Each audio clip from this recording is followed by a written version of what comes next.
Halo, Assalamualaikum. Kembali lagi di Makin Privat. Kali ini kakak akan membahas uji kompetensi 3 kimia kelas 10 ya, semester 2. Saya ambil dari buku Intan Pariwara. Silakan kelas 10 merapat ya.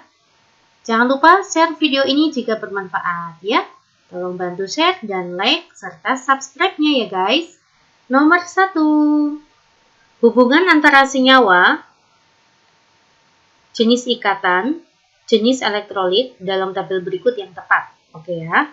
Kalian ini materi kelas 1 semester 1 ya untuk ikatan ya. Ingat, kalau ikatan ion itu adalah ikatan yang terjadi antara logam dengan non-logam. Kalau ternyata ikatannya kovalen berarti dua-duanya adalah non-logam. Logam itu golongan berapa Mbak? Untuk golongan A itu golongan 1 dan golongan 2A. Golongan 1 kecuali H gitu ya. Golongan 2 kecuali B, E. Ya, siapa lagi yang logam Mbak? Ya transisi. Transisi itu golongan B. Yang non-logam siapa Mbak? Dari golongan 3 sampai dengan golongan 7. Golongan 8 itu tidak diikutkan dulu ya, karena golongan 8 itu adalah golongan yang sudah stabil. Golongan 3 itu ada yang logam, itu hanya aluminium. Selain itu non-logam. Oke, kita bisa mulai ya. K2O, kita lihat K itu adalah golongan 1, maka K itu logam. O itu golongan 6, maka dia adalah non-logam. Logam dengan non-logam adalah ion, tetapi dia elektrolit lemahnya salah. Ya, harusnya elektrolit kuat ya. Lanjut, CH3COOH, ini adalah ikatannya harusnya ikatan kovalen. Kenapa? Karena terbentuk dari non-logam. C golongan 4, maka non-logam. H itu non-logam, O itu juga non-logam ya. Harus hafal golongan. Ya, salah dong. Lanjut. C6H12O6 ini adalah gula. Gula betul ikatannya kovalen, elektrolit kuat, salah banget ya. Gula ini justru non-elektrolit. Next, HClO4 ini adalah asam perklorat, kovalen, betul, non-elektrolitnya yang salah. HClO4 itu adalah asam kuat. Kalau asam kuat, maka dia elektrolit kuat ya. Lanjut. H2SO4, apakah kovalen? Betul. Kenapa? H itu non-logam, S itu non-logam, O juga non-logam. Elektrolit kuat betul banget karena asam sulfat itu adalah asam kuat. E. Kelompok zat berikut yang dapat menghantarkan arus listrik dalam bentuk lelehannya. Yang bisa menghantarkan listrik dalam bentuk lelehannya itu adalah ikatan ion. Oke, ion itu berarti logam dengan non-logam ya. Berarti logamnya itu golongan 1 sama golongan 2. Ya, golongan 1 kecuali H, golongan 2 kecuali berilium. Oke, ini kita lihat depannya saja cukup. H itu kan non-logam ya. Ya udah jelas salah. Dan kita cari yang depannya itu logam, belakangnya non-logam. Kita lanjut, K itu logam betul, Ca itu logam betul, Al itu logam betul. Ya udah jawabannya B. H ini non-logam salah, Ca itu logam betul, Cl itu non-logam betul. Nah ini salahnya di H. Ya, untuk poin E, salahnya di mana? C2H5OH. Ya, ini adalah kovalen. Ya, paham ya guys? Semangat-semangat pelajari kembali ikatan ion dan kovalennya. Nomor 3, pada konsentrasi sama larutan kalsium klorida itu adalah CaCl2 ya. Dia ikatannya apa Mbak? Ikatannya ion. Kenapa? Ca itu golongan 2A. Cl itu golongan 7. Maka ini logam, ini non-logam, maka dia ikatannya ion ya. Memiliki daya hantar listrik lebih kuat daripada larutan kalium klorida. Gitu ya. Ya, kalium itu apa? KCl. Nah, kenapa daya hantar listriknya lebih kuat CaCl2? Karena KCl itu hanya terion menjadi 2 ion, yaitu K+ dan Cl-. Nah, kalau CaCl2 itu ionnya 3 ya. Ca2+ dan 2Cl. Jadi ionnya 3. Nah, oleh karena itu, karena terion lebih banyak, maka CaCl2 nanti daya hantar listriknya lebih besar, tapi dengan catatan pada konsentrasi yang sama. Oke. A. Larutan kalium klorida tidak terionisasi. Salah. Kalsium klorida mengalami ionisasi sebagian. Salah. Dia adalah elektrolit kuat, karena dia adalah sebuah garam. Ya, garam gabungan basa kuat dengan asam kuat, ya, maka dia garam kuat. Oke. C. Larutan kalium klorida itu KCl ya. Hanya menyala lampu redup. Salah. Baik CaCl2 maupun KCl itu dua-duanya elektrolit kuat. Karena dua-duanya adalah sebuah garam. Garam gabungan basa kuat dengan asam kuat. Ya, oke, kita lanjut. Poin D, larutan kalsium klorida, maka CaCl2 ya, memiliki jumlah ion lebih banyak daripada kalium klorida. Betul banget. CaCl2 tuh ionnya 3. Kalau KCl 2. Ya. Oke, nomor 4. Kemungkinan senyawa yang dimaksud adalah larut dalam air, memiliki titik leleh yang rendah, maka ini jelas bukan ion. Karena kalau ion itu titik lelehnya tinggi, ya berarti yang ion salah. Ini ion, K itu logam, Cl itu non logam, maka dia adalah ion, salah ini. Ini juga ion, Al itu logam, Cf itu golongan 7 ya, maka non logam, salah. Cu ini adalah logam, Cl ini adalah non logam. Cu itu golongan transisi ya, tembaga, maka dia logam. Logam non logam, maka dia adalah ion, maka salah juga. Tidak dapat menghantarkan arus listrik dalam bentuk lelehannya. Oh, berarti dia adalah kovalen. Dapat menghantarkan listrik dalam bentuk larutannya. Iya, ini berarti dia adalah kovalen polar. Ya, kalau non polar itu kan ada kovalen polar. Jadi ya, ada kovalen non polar. Kalau kovalen polar itu bisa menghantarkan listrik dalam bentuk larutannya. Kalau kovalen nonpolar itu tidak bisa menghantarkan listrik baik dalam bentuk lelehan maupun larutan. Jadi hati-hati, tidak sembarang kovalen tetapi kovalen polar. Ya, kovalen polar itu ciri-cirinya salah satunya di inti itu ada PeB. Nah, saya ambilkan langsung aja ya. Jawabannya itu adalah poin E. Kenapa B salah, Mbak? B itu sama saja kovalen sih. Tetapi kalian lihat CCl4. Itu artinya kan C golongan 4. Berarti kakinya 4 untuk perikatan. Terikat Cl-nya ada 4. Habis kan? Tidak ada PeB di inti. Maka ini adalah kovalen non-polar. Begitu guys. Ya. Lanjut nomor 5. Soal HOTS. Vitamin C bersifat larut dalam air. Bahan aktif yang terkandung dalam vitamin C berupa asam askorbat dengan rumus molekulnya seperti ini. Pernyataan yang benar mengenai asam askorbat. Asam askorbat adalah asam askorbat merupakan senyawa ion. Oh, salah banget ini. Ion itu kan syaratnya ada logam ditambah dengan non logam. C itu non logam. H itu non logam, O itu juga non logam. Ini adalah golongan 4, ini golongan 1, ini golongan 6. Golongan 1 tuh yang non logam itu cuma H ya. Berarti ini semuanya unsurnya terbentuk dari non logam, maka ikatannya kovalen. Maka salah. B.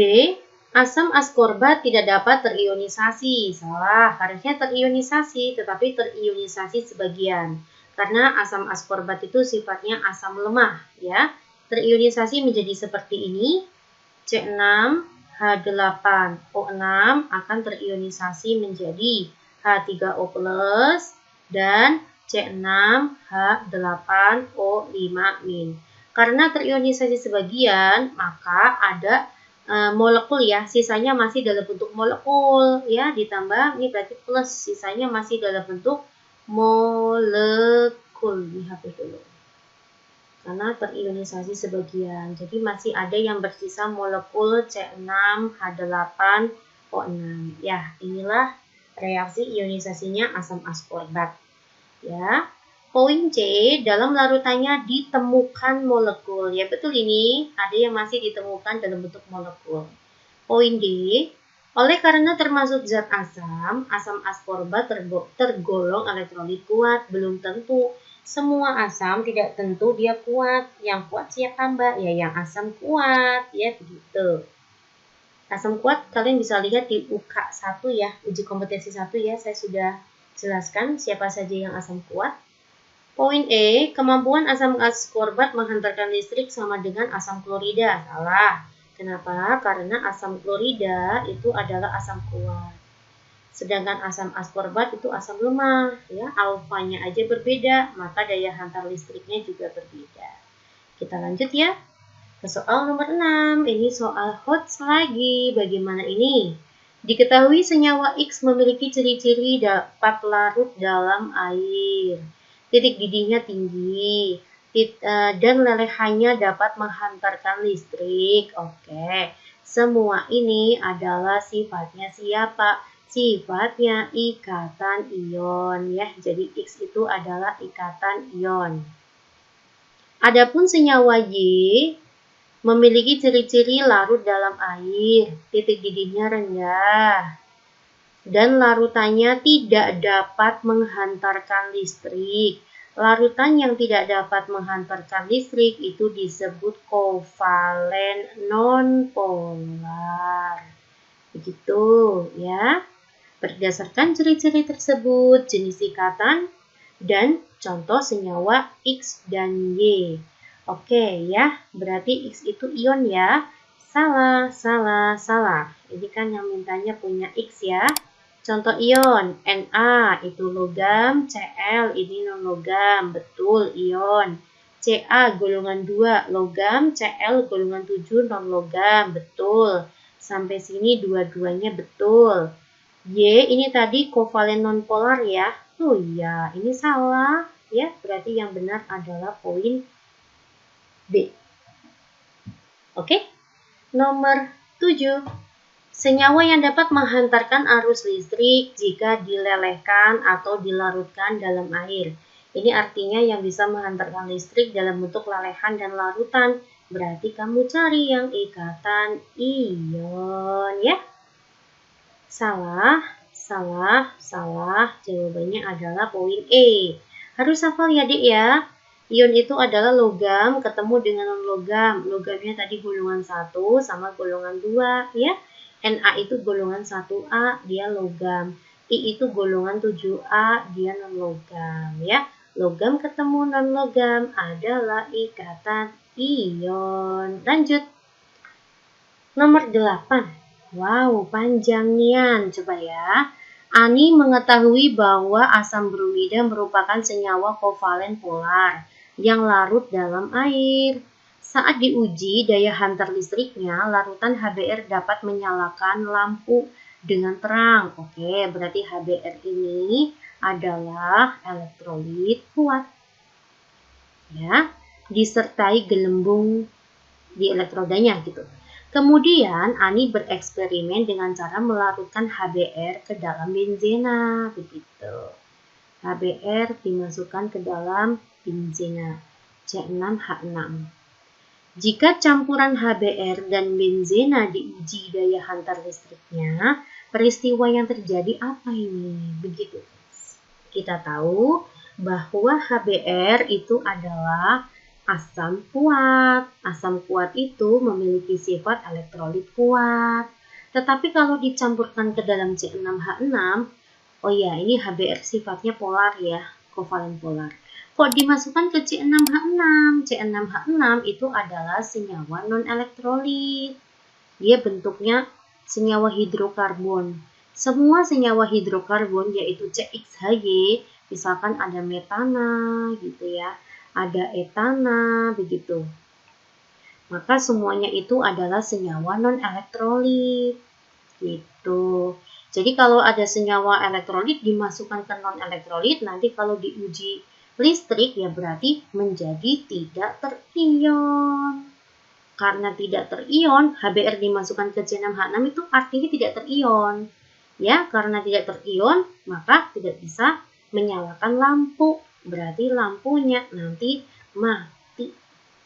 Ya, tidak ada gelembung, begitu konsepnya. Oke? Lampu menyala redup, salah ya. Lampu tidak menyala, terdapat gelembung, salah. Lampu menyala redup, salah. Lampu terang, salah. Lampu tidak menyala dan tidak ada gelembung. Ya, begitu ya. Jawabannya adalah E. Kita lanjut ya ke soal nomor 9.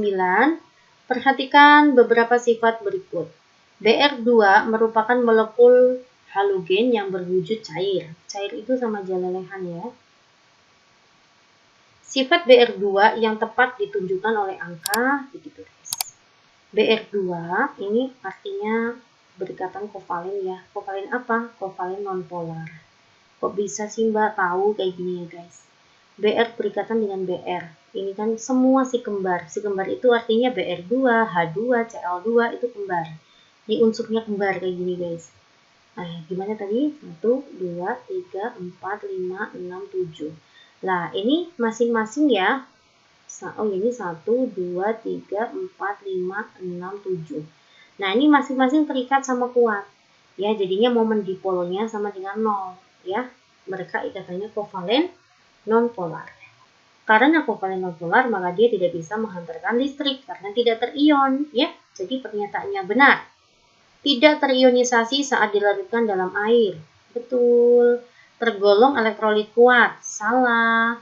Merupakan senyawa kovalen. Betul. Harusnya ditambahin kovalen nonpolar ya. Terionisasi sebagian. Salah. Karena dia adalah nonpolar. Nonpolar itu tidak bisa menghantarkan listrik, maka dia non-elektrolit. Tidak bisa terion. Jawabannya 1 dan 3. Diketahui data hasil pengujian daya hantar listrik. Checklist ini bisa menghantarkan, silang tidak bisa ya. Berdasarkan data tersebut, zat elektrolit yang merupakan senyawa kovalen polar dan ion. Oke, kita lihat ya, baik kovalen polar maupun ion itu dalam padatannya tuh selalu tidak bisa menghantarkan listrik ya. Nah, lelehan yang bisa menghantarkan listrik itu adalah ikatan ion. Ya, berarti yang ion itu adalah yang K. Cari yang belakangnya K. Salah. Gitu ya. Kovalen polar itu bisa menghantarkan listrik hanya dalam bentuk larutan. Ya, udah selesai. Berarti yang depannya adalah L. L dan K. Kalau M ini adalah non-polar. Kenapa? Tidak bisa menghantarkan listrik dalam bentuk lelehan maupun larutan. Ya, oke ya. Saya bahas 10 soal. Semoga bermanfaat untuk kalian belajar di rumah. Simak video makin tetap lainnya. Share video ini ke teman-teman kalian ya. Kita pintar bersama-sama. Assalamualaikum.